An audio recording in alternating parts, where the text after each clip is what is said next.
네, 크립토 이슈 두 번째 시간입니다. 이번에는 디지털 시장, 자산 시장 관련 법에 대한 이야기 나눠보겠습니다. 조정희 변호사 모셨습니다. 네, 어서 오세요.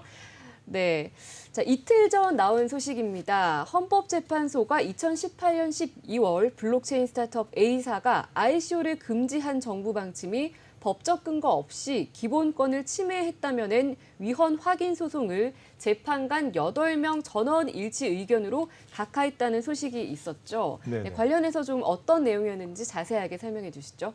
네, 기억하실지 모르겠는데 2017년도에 굉장히 그 가상통화 투자 열풍이 불었었습니다. 그랬었죠. 그때 이제 정부가 2017년 9월 정도였는데 가상통화 관계기관 합동 태스크포스라는 걸 만들었어요. 그래서 네. 거기서 이제 금융위원회, 기재부, 법무부, 방통위, 뭐 유관기관들을 다 모아서 그때 그 태스크포스에서 이야기한 것이 증권 발행 형식을 포함해서 모든 ICO를 금지한다라는 네. 발표였습니다. 선언이었던 거죠, 어떻게 보면. ICO 금지를 발표 내지 선언으로 한 셈인데 네. 이에 대해서 그 이번에 위헌 확인 소송을 낸 스타트업에서 이제 법적 근거가 없다. ICO 전면 규제 자체가 그 법적 근거가 없고 네. 과잉 금지 원칙에 위배되고 기본권을 침해한다고 해서 헌법소원을 제기를 한 겁니다. 네. 근데 이번에 이제 그 재판부에서는 헌법재판소에서는 이 ICO 전면 금지 방침이 이제 공권력의 행사가 아니다.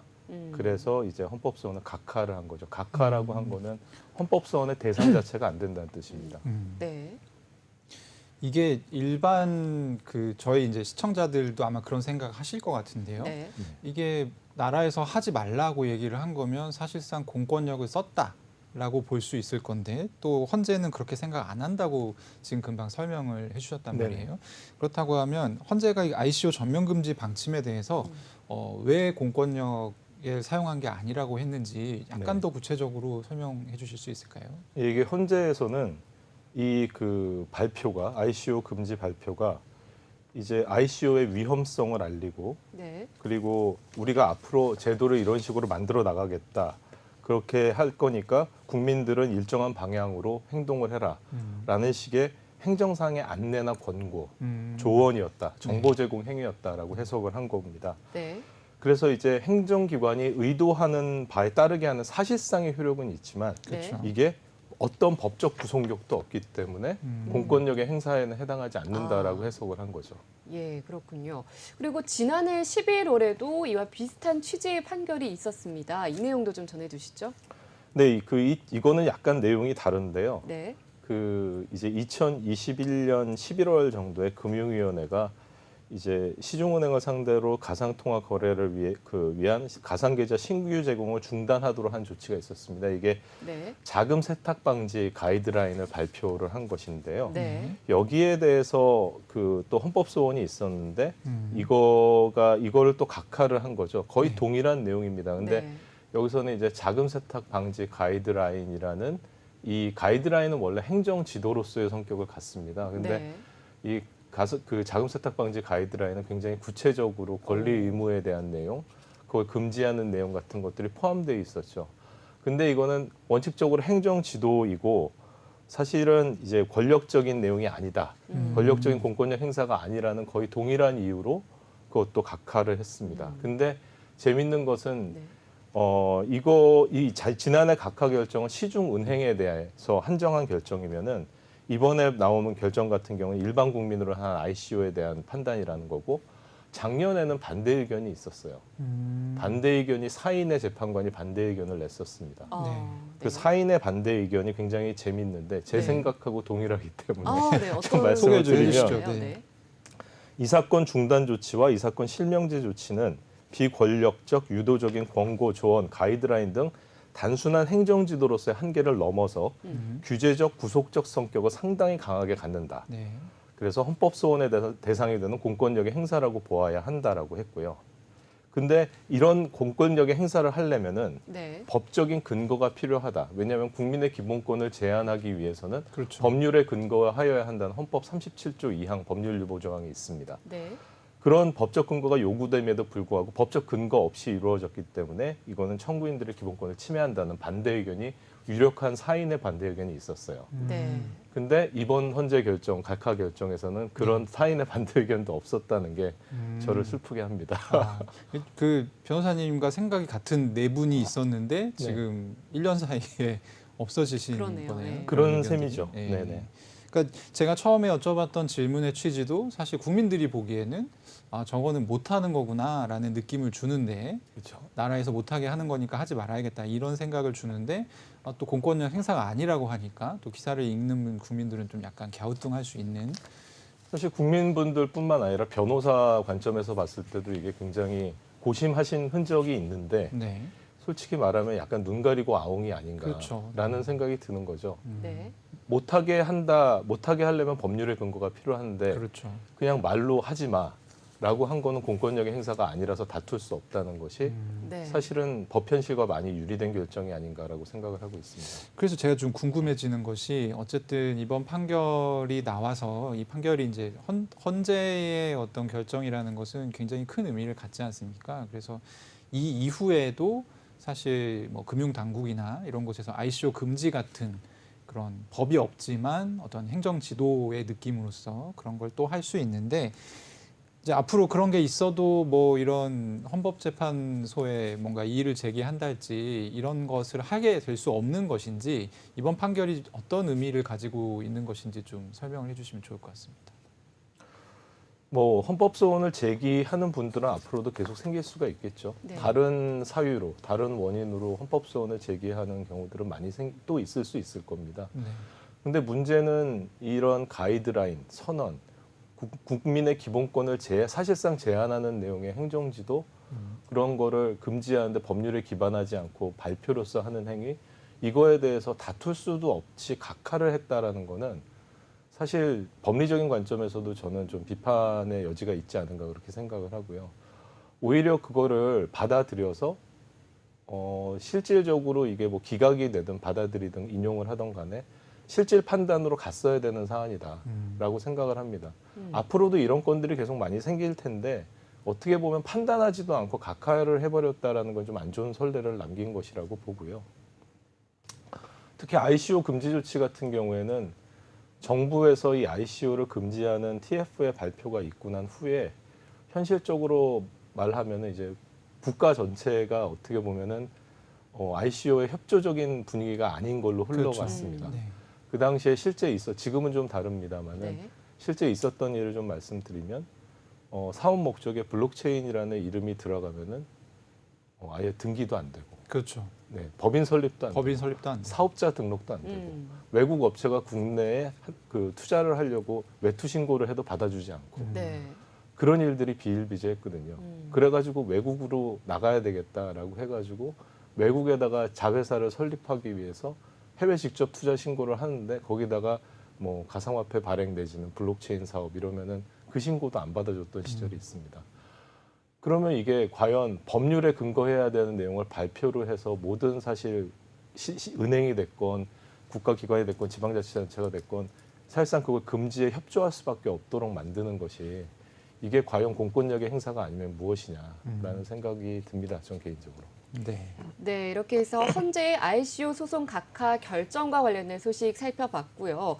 이번에는 어제 나온 뉴스 한번 살펴보겠습니다. 비트코인 등을 빌려주는 디지털 자산 대여업은 대부업법과 이자 제한법의 적용을 받지 않는다는 법원 판결이 나왔다는 건데요. 구체적으로 어떤 내용이죠?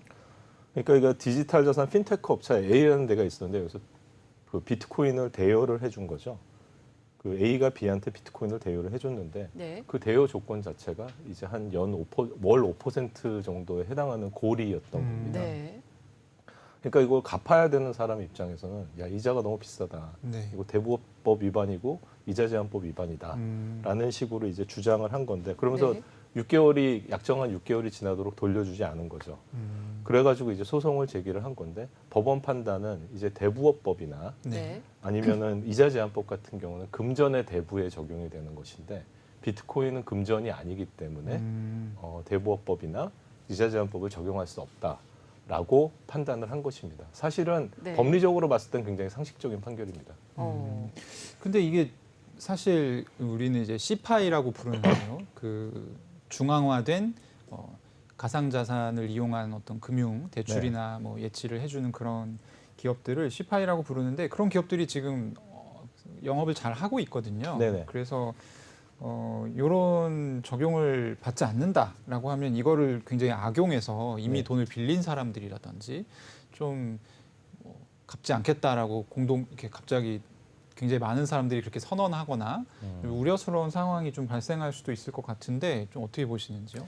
그거는 저는 약간 다른 게 갚지 않아도 된다라는 의미는 아닌 거고요. 네. 사실 그 이자율, 그러니까 대부업법상이나 아니면은 이자제한법에서 생각하는 최고 이자율이 적용이 안 된다는 의미입니다. 그러니까 어떻게 보면 암호화폐를 이용한 유사 대부업이 굉장히 어떻게 보면 살인적인 이자로도 운영이 가능하다는 얘기가 되겠죠. 아, 오히려 반대로. 네. 그렇죠. 그러니까 그런 식으로 이제 좀 악용하는 업체들이 좀 나올 수는 있는데, 네. 근데 사실 생각을 해보면 빌리는 사람들도 여러 업체들을 비교를 해볼 텐데 네. 살인적인 이자를 받는 데랑은 계약을 안 할 거 아니에요. 그렇죠. 예, 그러니까 어떻게 보면은 시장의 자율에 맡겨진 측면도 있는 거죠. 그러니까 좋은 면이 있고 나쁜 면이 있는 건데 네. 빌리는 사람 입장에서는 비싼 이자율이 적용될 가능성이 있지만 네. 그건 자기가 계약을 안 하면 되는 거니까요. 그런 측면이 있습니다. 근데 이게 테라루나와 관련해서 제가 많이 받았던 질문 중에 하나가 유사수신행위 규제법을 적용해서 네. 처벌할 수 있지 않느냐 그런 질문도 많이 받았는데 거기서도 결국 마찬가지 이슈예요. 유사수신행위는 이제 금전 등을 그 모으거나 했을 때 적용이 되는 것인데 그 금전 등에 그 가상자산이 포함되지 않기 때문에 지금으로서는 유사수신행위 규제법을 적용할 수가 없는 한계가 있는 것이거든요. 네. 그러니까 이거는 법률이 개정이 돼서 그 대상의 금전 등에 가상자산이 포함되기 전에는 사실 법리적으로는 당연한 결정입니다. 네. 그리고 시장에는 어떻게 보면은 좀 더 자율적인 규제가 이루어질 수 있는 토대가 됐다고도 말씀드릴 수는 있는데 네. 어쨌든 그 빌리는 입장에선 그런 금전을 가상자산 형태로 빌리는 분들 입장에서는 여러 업체들의 이자율을 꼼꼼하게 비교를 해보고 과도하다고 생각하면 본인이 빌리지 않는 네. 그런 좀 어떻게 신중함이 좀 필요하지 않나 이렇게 생각을 합니다. 그리고 거꾸로 이런 문제도 있을 수 있겠어요. 네. 가령 뭐 이제 우리가 돈을 빌리거나 이럴 네. 때는 신용 같은 것이 굉장히 많이 작용을 하는데 그렇죠. 이게 어떤 시장 원리에 따라서 하는 것도 있지만 사실 어떻게 보면 빌리는 사람의 이 이제 상환 능력을 고려한다는 것이 그 사람을 위한 것이기도 하잖아요. 그렇죠. 예, 그런 부분들이 조금 미진해질 수는 있겠습니다. 그러면. 예, 갚을 수 지금 막 없는. 드는 생각인데 말씀 네. 듣고선 드는 생각인데 신용도가 낮은 분들이 오히려 암호화폐를 그렇죠. 이용한 예. 금융을 시도할 수도 있겠다라는 생각도 드는데 네. 최종적으로는 이제 제도 개선 같은 것들을 통해서 신용도 평가에 이런 암호화폐 대출 같은 것들이 또 포함이 돼야 되지 않나라고 생각을 합니다. 네. 네. 그리고 디지털 자산 사기 범죄의 구체적인 판단 기준을 제시한 하급식 판결이 나왔다고 합니다. 네. 어떤 내용인가요? 이것도 굉장히 흔한 형태인데요. 네. 2019년에 블록체인 기반 웹툰 플랫폼을 만들겠다고 투자자를 모은 사례입니다. 근데 이제 여기서 이제 실질적으로 플랫폼을 잘 만들어서 운영하고자 투자를 받는 분들이 있고 아닌 분들이 있는 거죠. 그렇죠. 근데 여기서 이제 그런 분들을 구별하는 방법 중에 하나가 이제 이런 건데 플랫폼 내에서 유통하는 가상화폐를 거래소 상장하면 최대 100배의 이익을 얻을 수 있다라는 식으로 얘기를 하면서 투자자를 끌어들이는 거죠. 네. 이게 이제 법원에서 이제 징역 5년과 벌금 10억 원을 선고를 했는데 이 판결이 재밌는 것은 재판부에서 사기와 그러니까 실패한 사업자인지 아니면 사기꾼인지를 구별할 수 있는 기준에 대해서 어느 정도 설치를 했다는 겁니다. 그게 이제 그런 기준들을 발행인과 백서가 있느냐 부실하냐 네. 이런 기준, 그리고 공시를 한 내용이 허위냐 진실이냐, 그리고 세 번째는 이제 불공정하게 거래를 할 만한 유인이 있느냐라는 그 세 가지 기준을 제시를 한 겁니다. 그래서 발행인의 실체가 되게 불투명하거나 네. 아니면은 백서에 중요 사항을 적지 않거나 아니면 거짓으로 적는 경우, 네. 그리고 시장성에 대해서 좀 너무 지나친 과장이나 허위의 그 공시나 공지를 하고 우리 투자를 할 경우에는 우리 뭐 외부에 있는 팀이 있어서 가격을 100배로 뭐 이렇게 조정을 해줄 수 있다 이런 식으로 투자자를 유인한 경우에는 이거는 100% 사기로 봐야 한다는 것이죠. 그러니까 어떻게 보면 당연한 얘기입니다. 당연한 그렇죠. 얘기고 이런 구체적인 기준이 없더라도 어떤 사례든지 간에 사기로 판단될 수밖에 없는 사례이긴 한데요. 이 재판부, 하급심 재판부에서 그런 그 가상화폐 관련된 사기를 판별하는 기준에 대해서 설시를 했다라는 게 의미가 있는 부분이라고 생각을 합니다. 네. 저도 이 판결이 좀 반가우면서도 네. 좀 아득해지는 측면이 있었는데요. 네. 왜냐하면 지금 말씀하신 세 가지 기준이 뭐 국내에 유통되는 가상화폐 프로젝트 대부분에 해당하는 저는 내용이라고 봤거든요. 그래서 뭐 여기서는 허위의 공시라고 표현을 했지만 사실 그 프로젝트를 대표하는 뭐 CEO랄지 아니면 창립자랄지 이런 사람들이 자기 SNS나 이런 곳에서 이거 사면 엄청난 이득을 뭐 얻을 수 있다 이렇게 얘기하는 경우는 굉장히 비일비재했고 그렇죠. 이거를 만약에 이제 허위 공시로 보게 되면 사실 굉장히 많이 엮일 수 있고 또 최근에 이제 문제가 됐던 테라 사태 같은 경우도 이제 업계에서는 주로 저거는 경영 실패라는 얘기를 해왔었는데 사실 사기로도 지금 볼 수 있게 된 그런 셈이 아닌가요? 그게 이제 구체적인 기준들이 점점 나오고 있는 건데요. 네. 업계가 고도화되게 되면은 저는 그런 발언, 그러니까 예를 들어서 창업자가 트위터나 뭐 페이스북 같은 데다가 저희 코인에 투자를 하면 뭐 100배 이득을 얻으실 수 있습니다. 이런 발언 자체가 금지가 돼야 된다고 생각하는 쪽입니다. 네. 그게 증권에 적용됐던 법리이기도 그렇죠. 하고요. 근데 지금은 가상 자산에 대해서는 그 정도로 법리가 고도화되어 있지 않기 때문에 그런 발언들을 하고도 멀쩡하게 이제 처벌받지 않는 사례들이 있는 건데 네. 어떻게 보면은 이거는 어쩔 수 없는 방향이라고 봅니다. 근데 ICO를 할 때는 사실은 처음에 그 프로젝트에 대한 로드맵을 제시를 하고 백서에 그러고선 이제 타임라인 같은 거를 정해서 툼스톤을 이렇게 진행을 하는 걸로 그런 식으로 하면서 이제 자금을 모으잖아요. 근데 많은 프로젝트들이 그거를 아예 지키지 않은 경우들도 있어요. 그럼요. 네, 많죠.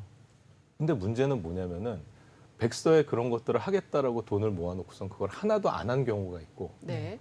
그래도 열심히 하려고 했는데 시장 상황이 어려워서 안 된 경우들이 그럴 있거든요. 수 있죠. 뭐 예를 들어서 툼스톤 1, 2는 했는데 세 번째 페이즈에서 실패해가지고 이거를 원하는 거를 하지 못했다든가 네. 네. 그런 경우를 사기라고 볼 수는 없습니다. 그렇죠. 근데 ICO를 해가지고 이거 하게 ABC를 하겠다고 ICO를 해가지고 투자자를 왕창 모은 다음에 그걸로 외제차만 뽑고 다니고 아무것도 안 했다라고 한다면 그거는 사실은 굉장히 문제가 있는 프로젝트라고 볼 수가 있겠죠. 그렇죠. 네, 그리고 또 한 가지 사건이 더 있습니다. 최근 10배를 불려주겠다던 디지털 자산 사기범이 징역형을 선고받은 사건도 있었네요. 네, 어떻게 해서 이 피해자들을 속였을까요? 이것도 뭐 비슷한 사안인데요. 네, 이제 블록체인 이름을 단 회사를 운영을 하면서 한 명은 이제 회사를 운영하고 다른 한 명은 이제 그 대전에서 투자자들을 모은 겁니다. 그러면서 투자자들을 모으면서 한 11억 정도를 이제 사취한 내용인데 네, 사업 설명회를 개최를 한 거죠. 그래서 우리 블록체인에 투자할 경우 투자금 10배를 불려준다.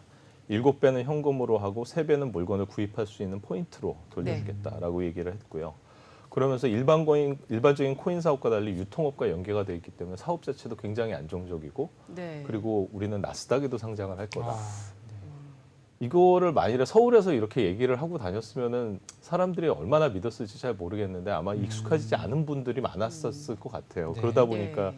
돈을 많이 모은 건데 아. 누가 들어도 약간 현실성이 없는 얘기인데 그렇죠. 실제로 사업 자체도 실현 가능성이 없었고 가상자산 이 사람들이 얘기한 가상자산은 이제 상장도 안 돼 있었고 그리고 나스닥 상장은 뭐 사실 말도 안 되는 그렇죠. 소리이고요.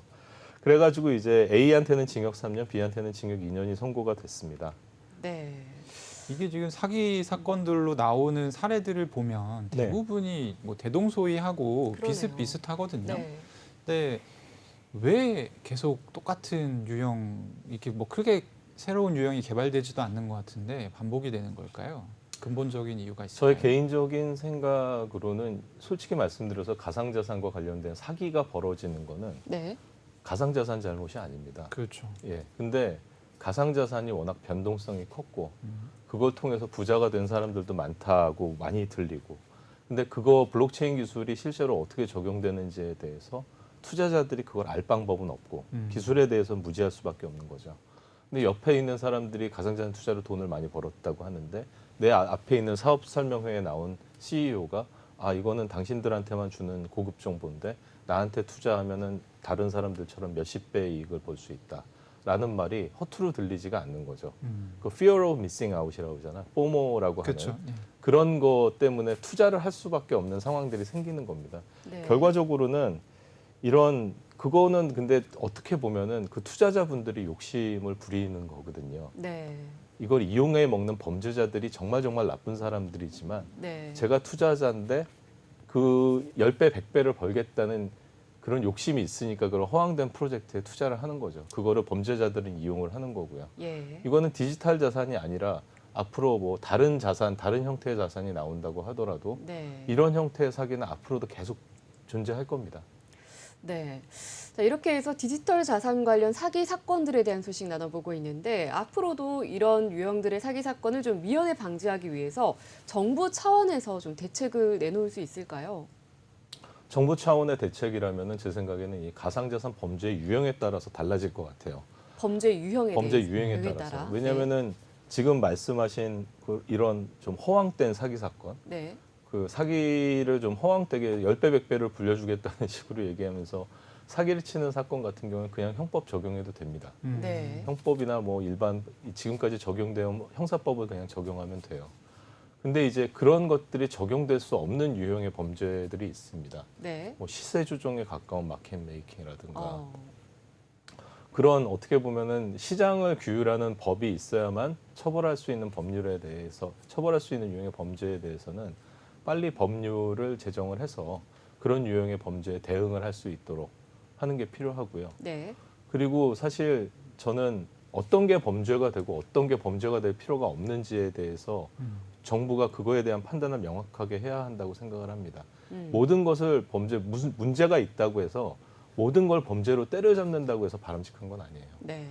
그러니까 자율 규제로 해결할 수 있는 정책적으로 해결할 수 있는 부분이 있고 정말 나쁜 일을 벌인 사람들에 대해서는 범죄로 처벌해야 되는 필요성이 있는 경우가 있거든요. 네. 그거를 잘 구별하셔서 형법으로 때릴 건 형법으로 때리고 디지털 자산 기본법으로 때릴 거는 이걸로 때리고 아닌 부분은 어떻게 보면 업계에서 자체적으로 해결할 수 있도록 여지를 주는 것도 굉장히 중요하다고 생각합니다. 그런 측면에서 보면은 아까 저희가 소개했던 그 디지털 자산 사기와 관련된 그 1심 재판부가 사기의 요건을 구체적으로 설시를 해준 것들 같은 경우가 사회에 어느 정도 가이드라인을 제시하는 네, 예, 그런 형태가 될 것 같네요. 네, 그렇죠. 투자자 입장에서는 저는 이제 투자자들한테 그 항상 내 분수 나한테 내가 이런 돈을 이렇게 쉽게 벌어도 되나라는 생각이 들면 하지 말라고 얘기를 하는데 네, 네. 투자자 입장에서는 좀 이런 사기를 당하지 않기 위해서 어떤 점들을 좀 주의해야 할까요? 항상 가장 문제가 되는 게 이게 정보의 비대칭이거든요. 네. 투자자들은 항상 투자 대상인 가상자산과 그거를 발행하는 사람 그리고 운영 주체가 있다면 운영 주체에 대해서 아주 정확하고 필요한 정보들을 요구를 해야 됩니다. 그리고 그 정보에 대해서 공유를 하지 않거나 공개를 하지 않거나 허황된 꿈만 가득 찬 그런 내용으로 안내를 하거나 네. 이런 프로젝트에 대해서는 투자하지 않아야죠. 예. 사실은 저는 이 정보 비대칭 여부를 해결하는 게 가장 큰 이슈고 제도적으로도 그래서 가상자산 사업자들한테 가상자산에 대한 정보 공개 제공을 굉장히 중요하게 말씀드리는 이유가 그래야지 이제 투자자와 사업자 사이에 그 어떻게 보면 균형이 맞기 때문입니다. 근데 그게 이제 법률로 들어오고 자율규제로 들어와서 그때까지 기다리시지 말고 본인이 투자하고자 하시면 거기에 대해서 프로젝트 운영하는 사람들한테 정보 공개를 요구하셔야 된다고 생각을 합니다. 그래서 그런 것들을 공개하지 않는 프로젝트는 투자하지 말아야죠. 네. 네. 오, 마지막 질문으로 제가 이제 이건 개인적으로도 좀 관심이 많고 업계에서도 좀 관심이 많은 사안인데 지금 테라 루나 사태와 관련해서 검찰이 얼마 전에 그 권도영 전 대표하고 이제 테라폼 랩스를 자본시장법상 그 혐의를 적용을 해가지고 입건을 했잖아요. 그래서 지금 투자계약증권 관련한 혐의가 적용된 것이다라는 추측이 좀 떠오르고 있는데 사실 이게 제가 알기로는 한국에서 뭐 실제 처벌된 사례는 없는 것으로 알고 있습니다. 없습니다. 네, 이거 관련해서 제가 저랑 뭐 저희 업계 크립토 업계에서 사람들이 보기에는 어떻게 보면 이게 투자자 보호 측면에서는 굉장히 유리해지는 것이고 또 어떻게 보면 이게 어떻게 흘러갈지 알 수 없는 상황이기 때문에 규제가 어떻게 기준이 만들어질지 모르는 상황이라서 한편으로는 또 불안한 측면도 있는데요. 어쨌든 변호사님 보시기에 이게 네. 어떤 식으로 흘러가면 좀 바람직할 거라고 보시는지 설명을 좀 해주시면 좋을 것 같습니다. 가장 좋은 전범이 되는 사례는 최근에 그 뮤직하우와 관련된 증선이 결정이라고 네. 할 수 있을 것 같아요. 투자계약 증권이라는 개념이 우리나라에 들어온 것이 2009년에 자본시장법이 이제 제정이 되면서 들어온 겁니다. 그 전에 증권거래법 시절에는 이게 없었어요. 그 미국 법상으로 이제 인베스트먼트 컨트랙이라는 개념이 있는데 그거를 갖다가 한국 그 자본시장법에 받아들이면서 투자계약 증권이라는 형태로 받아들인 네. 것이거든요. 이거는 어떻게 보면은 증권에 대해서 예전에는 어떤 게 증권인지 나열식으로 하나씩 규정을 했다면은 좀 더 포괄적으로 증권의 개념에 대한 추상적인 기준을 통해서 네. 증권의 범위를 좀 더 넓히고 넓혀놓은 거죠. 예, 하겠다라는 그런 관점이었는데 실질적으로 미국 법리상으로는 굉장히 오랫동안 히스토리가 형성이 되어 왔었습니다. 굉장히 자세한 판례들이 있거든요. 거기에 네. 요건들에 대해서. 근데 우리나라는 그게 실질적으로 적용된 사례가 없었어요. 네. 근데 유일하게 의미가 있었던 사례가 뮤직하우 사례였습니다. 네. 뮤직하우의 비즈니스 모델을 보면서 저도 사실 맨 처음에는 저거 투자계약 증권 여부가 문제가 되겠다라고 생각을 했었는데 아니나 다를까 그렇게 문제가 되더라고요. 네. 근데 항상 보면은 지금까지 적용되지 않았던 이슈에 대해서 새로운 법리를 적용을 할 때는 어떻게 보면은 그거를 준수할 수 있는 가능성이 높지 않다는 거를 정부 당국에서는 이해를 해주셔야 되고 이번 네. 사례 뮤직하우 사례에서는 그걸 이해를 하셨어요. 그렇죠. 그래서 6개월의 유예 기간을 두고 우리가 이러이러한 너네 투자계약 증권이 맞는데 투자자를 보호하기 위한 이러이러한 조치를 취하면은 우리가 이걸 유예를 하겠다 6개월 동안 이런 식의 이제 어떻게 보면은 절충안을 택하신 거죠. 그렇죠. 네. 저는 굉장히 그게 어떻게 보면 법 집행기관으로서 아주 적절한 조치였다고 생각을 하고요. 사실 그 가상자산 프로젝트에 대해서 투자계약 증권을 적용하는 문제도 같다고 봅니다. 지금까지 선례가 별로 없었기 때문에 어떤 가상자산이 투자계약 증권이 적용이 돼가지고 자본시장법상의 절차를 거쳐야 되는지에 대한 아무런 가이드라인도 없고 사실 뭐 스위스나 싱가포르 같은 데서는 금융규제기관에서 아예 그런 가이드라인을 적용을 시켜줬었거든요. 어떤 프로젝트를 갖고 오면 야 너네 이거는 증권성이 있으니까 이런 요소는 빼라라고 규제기관에서 아예 그렇게 조언을 해줄 정도로 가이드라인을 적용을 해줬었는데 우리나라에서는 지금까지 이렇게 좀 못하게만 하지 않았습니까? 네. 그런데 이제 그 못하게만 한 와중에 이거를 투자계약 증권을 가지고 증권거래법 그러니까 자본시장법 위반이라고 때리고 처벌을 한다. 이거는 저는 솔직히 얘기해서 좀 과도한 법 집행이라고 보고요. 너무 성급한 속도다라는 말씀이시죠. 네. 그래서 투자계약 증권의 적용 여부, 가상자산에 대한 적용 여부에 대해서 금융위 분들도 그렇고 뭐 정부에서도 그렇고 여기에 대해서 가이드라인을 좀 마련을 하시고 그런 가이드라인이라는 건 진짜 행정지도적인 성격이겠죠. 이러한 성격을 가지면 증권성이 있으니까 그런 거를 조심하십시오라고 얘기하고 만일에 그런 증권적인 성질을 가진 프로젝트가 있으면 증권신고서를 제출하시면 받아주겠습니다. 이것도 중요하거든요. 네. 네. 증권이면 증권신고서 받아서 진행을 하겠다. 네. 그렇게 해주고 단임 프로젝트에 대해서는 유예 기간을 줘서 시정할 수 있는 시간을 주시는 거. 뮤직하우에서 해주신 것처럼 그런 방식의 어프로치를 하는 게 가장 바람직하다고 생각합니다. 네, 지금까지 조정희 변호사 모시고 디지털 자산 시장 관련 법적 이슈에 대해서 자세히 살펴봤습니다. 네, 오늘 말씀 감사드립니다. 네, 감사합니다.